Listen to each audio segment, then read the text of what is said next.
Police मुर्दाबाद, Delhi police शर्म करो, शर्म करो, शर्म करो, दिल्ली पुलिस शर्म करो, शर्म करो, शर्म करो।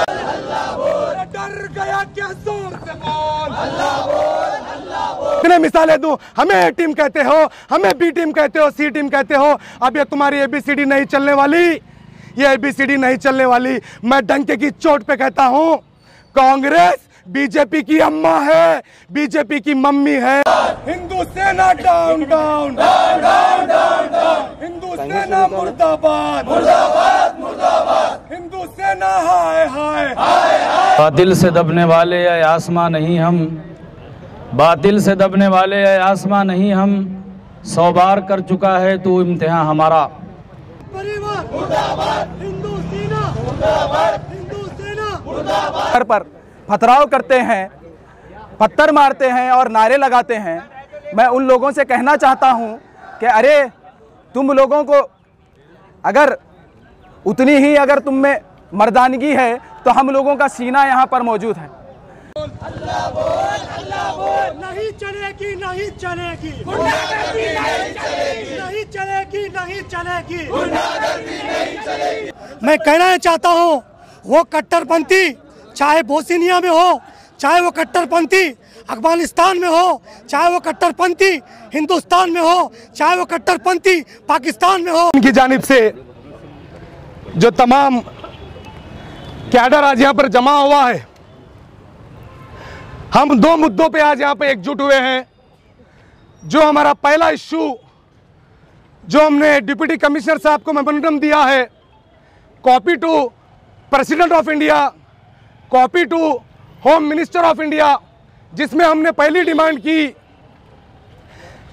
हमारे सदर नकीब मिल्लत जनाब बैरिस्टर असदुद्दीन अवीसी साहब के घर पर जो हिंदू सेना के आतंकवादी, जो गुंडे पहुंचकर उनके घर के गिलास तोड़ दिए, उनके घर के बाहर के नेम प्लेट तोड़ दिए, इसके खिलाफ हमने डिमांड की कि उनके ऊपर यूएपीए लगाया जाए, उनके ऊपर एनएसए लगाकर उन्हें कड़ी से कड़ी सजा दिलाई जाए।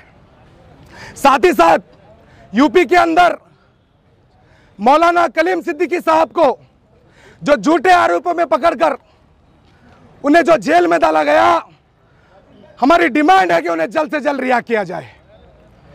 इस देश के अंदर जो बाबा साहब अंबेडकर का संविधान मौजूद है, यह फिरका परस्त ताकतें पर्टिकुलरली एक कम्युनिटी को टारगेट कर कर उन पर जुल्म करते आ रही है। यूपी के अंदर यूपी के सीएम योगी आदित्यनाथ के क्षेत्र में मस्जिद के अंदर, बड़ी मस्जिद के अंदर घुसकर इमाम को मारा जाता है, उनके कपड़े फाड़े जाते हैं, उनके सीने पे गन रखकर तुझे गोली मार दूंगा, इस तरीके की धमकी दी जाती है। ये धमकी देने वाले कोई और नहीं, ये पुलिस वाले करते हैं। और जब खलील साहब को पकड़ा जाता है तो मीडिया वाले आकर कहते हैं कि ये आतंकवादी हैं, ये फंडिंग लेकर आ रहे हैं, जबकि वो पूरे ह्यूमैनिटी को लेकर चलने की दावत देते हैं, पीस का काम करते हैं। लश्कर भी तुम्हारा है, सरदार भी तुम्हारा है, तुम झूठ को सच लिख दो, अखबार भी तुम्हारा है। यह जुल्म का दौर अब ज्यादा नहीं चलने वाला, यह खून मजलूम अब ज्यादा नहीं बहने वाला। अंधेरे को चीर कर नूर आएगा, तुम हो फिरौन तो मूसा भी जरूर आएगा, तुम हो फिरौन तो मूसा भी जरूर आएगा। पी के घर पे हमला होता है, आप दावा करते थे कि मैं चौकीदार हूँ, मैं चौकीदार हूँ। कहाँ गई आपकी चौकीदारी? आपके घर से 8 मिनट की दूरी पर एक एमपी के घर पे हमला होता है, आप चौकीदारी नहीं कर सकते। आप सिर्फ बड़े बड़े दावे, बड़े बड़े वादे करते हैं। क्या वजह है सिर्फ एक एमपी? मैं कांग्रेसियों से कहना चाहता हूँ, ये वजह यह है, कान खोलकर सुन लो, अपने कान के पर्दे खोल लो। वजह यह है क्योंकि बीजेपी को पता है कि आपके एमएलए, आपके एमपी, आपके कार्यकर्ता कभी भी उचक के उनकी गोद में आ सकते हैं, इसीलिए वो आपके घर पे हमला नहीं करते। कितने मिसालें दूं, हमें ए टीम कहते हो, हमें बी टीम कहते हो, सी टीम कहते हो। अब ये तुम्हारी एबीसीडी नहीं चलने वाली, ये एबीसीडी नहीं चलने वाली। मैं डंके की चोट पे कहता हूं, कांग्रेस बीजेपी की अम्मा है, बीजेपी की मम्मी है, बीजेपी की अम्मी है। एक माँ जैसे अपने बच्चे को पाल पोस कर बड़ा करती है, उसका मुस्तकबिल बनाती है, उसी तरीके से सुन लो कांग्रेसियों ने आरएसएस को पाल पोस कर बड़ा किया, आज बीजेपी के तौर पर उनका मुस्तकबिल बनाने का काम किया है। ना वो मीडिया के सामने आए, ना अपना नामो नमूद चाहा और ना शोहरत चाही। हालांकि पूरी दुनिया से आज एहतजाज हो रहा है, पड़ोसी ममालिक में भी एहतजाज हो रहा है और अफ्रीका, अमेरिका, बरतानिया, ऑस्ट्रेलिया जैसे मुल्कों में उनके चाहने वाले एहतजाज कर रहे हैं कि एक ऐसे इंसान को जो इंसानियत दोस्त है, जो मुल्क की तरक्की चाहता है और मुल्क को के अंदर अमन चाहता है, जो दहशतगर्दी के खिलाफ है, अमन का बोलबाला करने वाला है, इंसानियत को इंसानियत का सबक पढ़ाने वाला है, एक आज ऐसे अजीम आलिम को, अजीम दानिश्वर को आज गिरफ्तार किया गया। हम गुलबर्गा की सरजमीन से सिर्फ मजलिस इत्तेहादुल मुस्लिमीन नहीं बल्कि गुलबर्गा की तमाम आबादी हज़रत मौलाना कलीम सिद्दीकी साहब के साथ है और हुकूमत से अपील करती है कि ज़ालिमाना हरकतें हुकूमत बंद कर दे, वरना यह मुल्क हमारा दुनिया के अंदर और ज़्यादा रुस्वा होगा, जलील होगा। दुनिया की तमाम ताकतें हमारे इस मुल्क पर थूक रही हैं कि जो जमहूरियत का नाम लेता है, जमहूरियत किसे कहते हैं? जमहूरियत तो उस परिंदे का नाम है और जमहूरियत उस सिस्टम का नाम है जहाँ हर एक को बात करने की आज़ादी हो, रहने की आज़ादी हो, खाने की आज़ादी हो, पीने की आज़ादी हो, मजहब पर चलने की आज़ादी हो, मजहब के प्रचार की आज़ादी हो।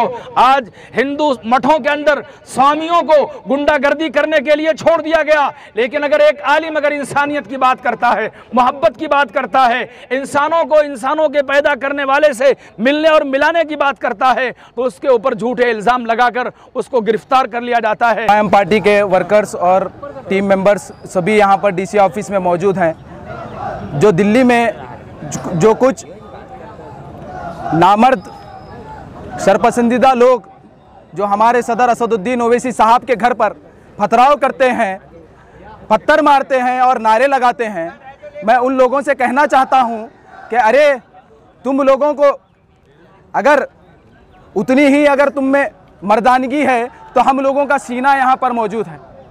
तो मैं हुकूमत से ये कहना चाहता हूँ, ये मोदी और अमित शाह से ये कहना चाहता हूँ कि इन लोगों पर यूएपीए की धारा लगाएं और इनको सख्त से सख्त सज़ा दी जाए। 40 साल से जो खिदमत कर रहा है राजू नामी शख्स, उसकी भी पिटाई की जाती है, उस पर भी ज़्यादती की जाती है।